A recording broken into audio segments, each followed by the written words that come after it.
नमस्कार, मैं अशोक कुमार पांडे और स्वागत है आपका टीसीएच पर।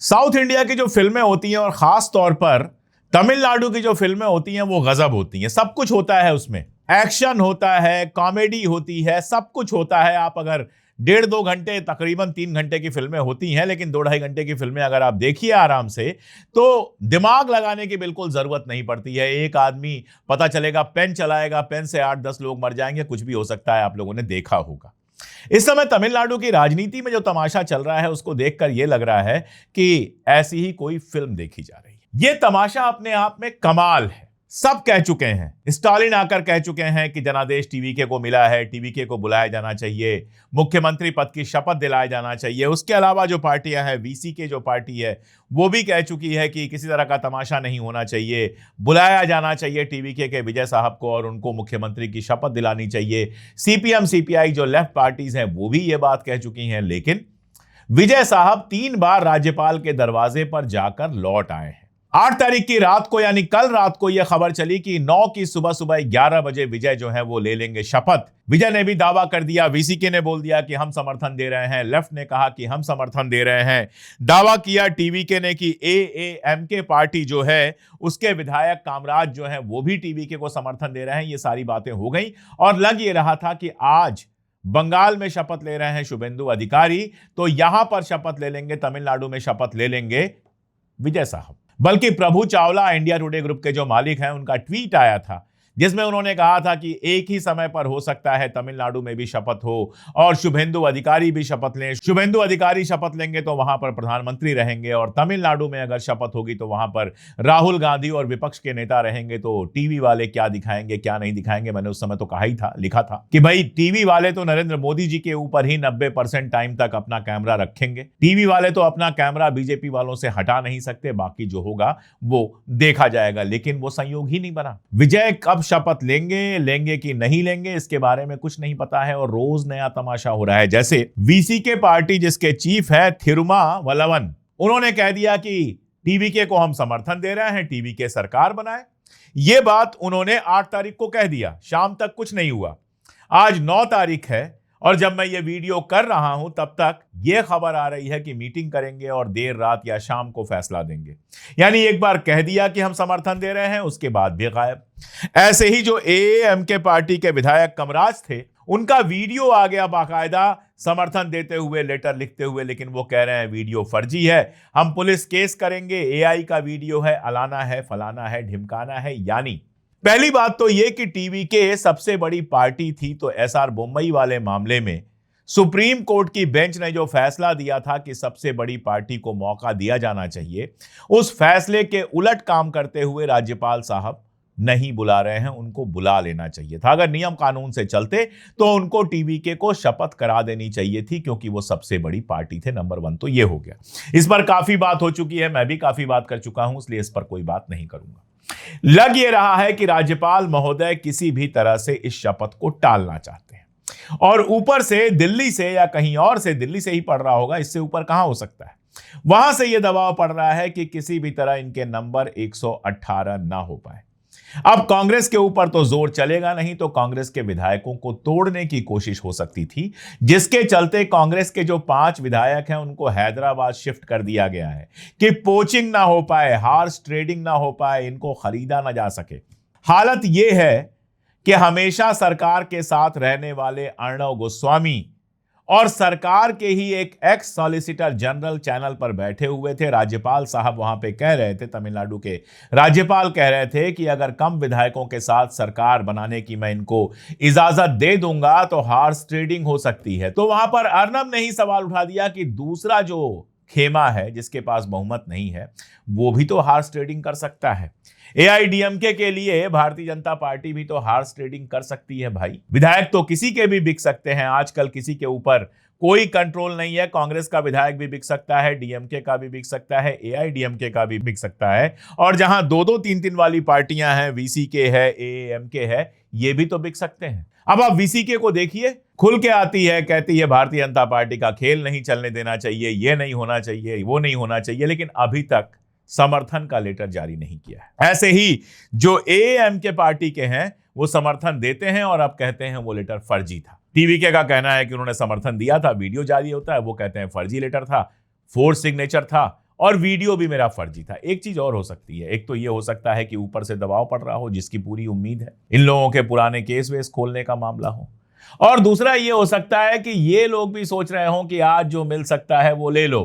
किसी को उप मुख्यमंत्री बनना होगा, किसी को मंत्री बनना होगा, किसी को कुछ चाहिए होगा, किसी को कुछ चाहिए होगा, और टीवीके के जो चीफ हैं विजय साहब, उनको चीफ मिनिस्टर बनना है, तो वो भी एक लेन देन चल रहा होगा। ये सब क्यों चल पा रहा है? ये सब असल में इसलिए चल पा रहा है कि राज्यपाल साहब नियमों के हिसाब से काम नहीं कर रहे हैं। जिस नियम के तहत अटल बिहारी वाजपेयी को 13 दिन की सरकार बनाने का मौका दिया गया था, जिस नियम के तहत अर्ली मॉर्निंग सुबह 4-5 बजे शपथ करा दी गई थी अजित पवार के साथ देवेंद्र फडणवीस की, जिस नियम के तहत पता नहीं कितनी बार सबसे बड़े दल को बुलाया गया है, कर्नाटक का केस है, कर्नाटक में सबसे बड़ा दल बन के उभरा था भारतीय जनता पार्टी, और उसके नेता को बुलाया गया था सरकार बनाने के लिए, जबकि कांग्रेस और जेडीएस ने लेटर सौंप दिया था कि हम मिलकर सरकार बनाना चाहते हैं, हमारे पास बहुमत है। उसके बावजूद 224 सीटों वाली विधानसभा के अंदर भारतीय जनता पार्टी 104 सीट लेकर जो आई थी,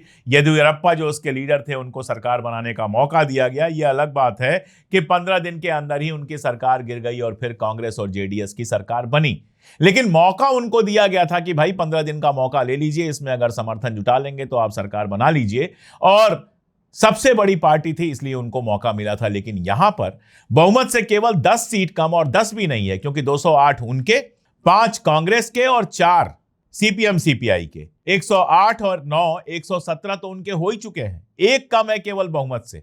लेकिन उसके बावजूद एक सीट सिर्फ कम है, और उसके बावजूद राज्यपाल महोदय नहीं बुला रहे हैं टीवी के विजय को।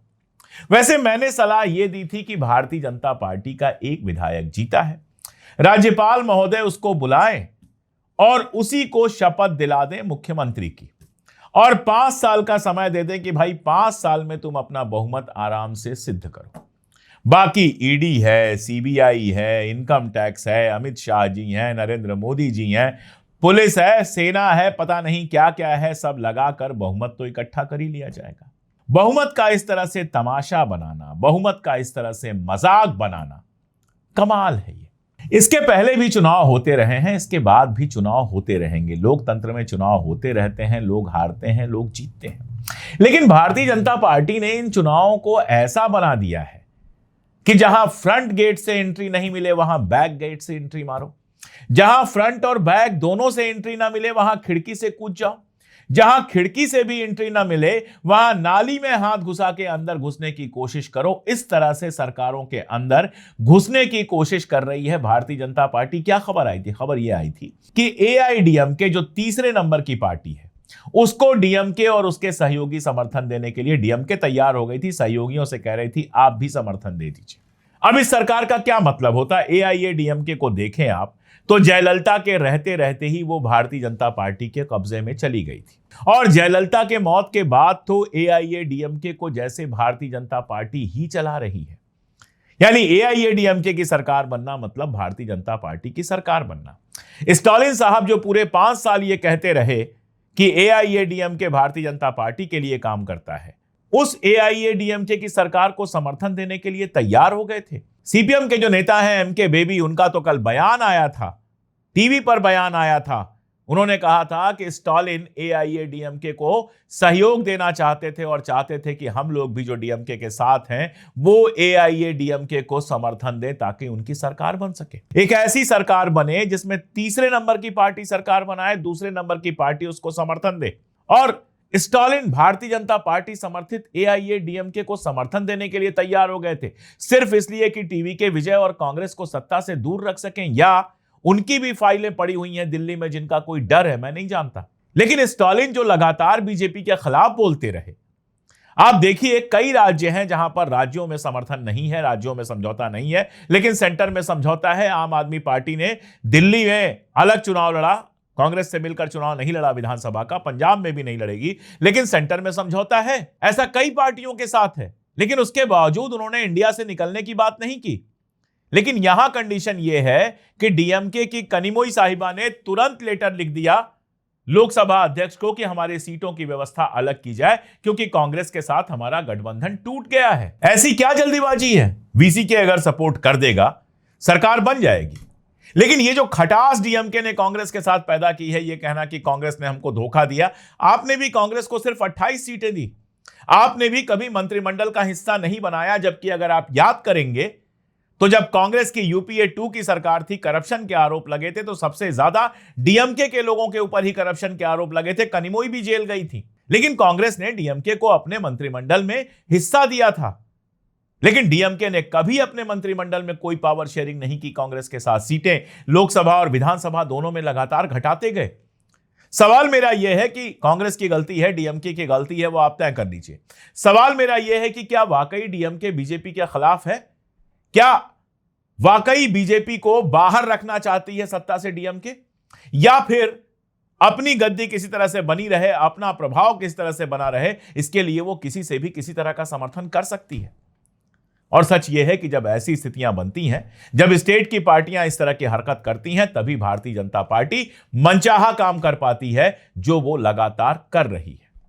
तमिलनाडु में सरकार बन जाएगी या नहीं बनेगी, मैं जब बात कर रहा हूं आपसे तो वीसीके ने अभी समर्थन नहीं दिया है। हो सकता है जब वीडियो रिलीज हो तो वीसीके समर्थन देने या न देने पर फैसला कर ले, उस पर हम आगे बात कर लेंगे।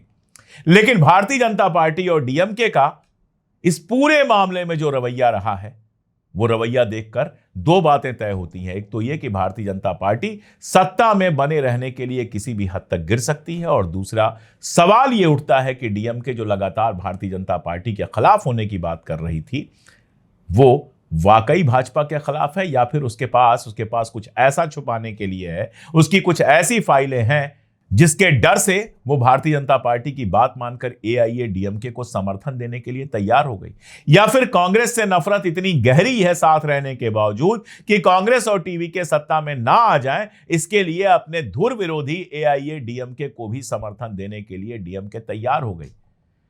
इस बात को समझना होगा, इस देश में अगर भारतीय जनता पार्टी लगातार सत्ता में रह रही है, लगातार जीत रही है, तो उसके पीछे सबसे बड़ा कारण है कि विपक्ष में बहुत सारे नेता हैं जिनको भारतीय जनता पार्टी से उतनी दिक्कत नहीं है जितनी अपने पार्टनर्स से है, जो स्टेट में गद्दी पर बैठे रहने के लिए कहीं भी किसी भी तरह का बीजेपी के साथ समझौता करने के लिए तैयार हो जाते हैं, और इस तरह से बीजेपी के सत्ता में बने रहने का रास्ता ही नहीं खोलते। बल्कि अगर नवीन पटनायक और नीतीश कुमार को याद कर लिया जाए तो यह भी कहा जा सकता है कि अपना स्टेट, अपना राज्य थाली में रखकर भाजपा को परोस देते हैं। बातें बहुत सी की जा सकती हैं, लेकिन अभी मुझे इतनी ही बात करनी थी। आपकी क्या राय है वो कमेंट में बताइएगा। जुड़े रहिए हमारे साथ, देखते रहिए हमारे वीडियोस। अगर चैनल को सब्सक्राइब ना किया हो तो जरूर कर लीजिए। आज के लिए इतना ही, बहुत शुक्रिया।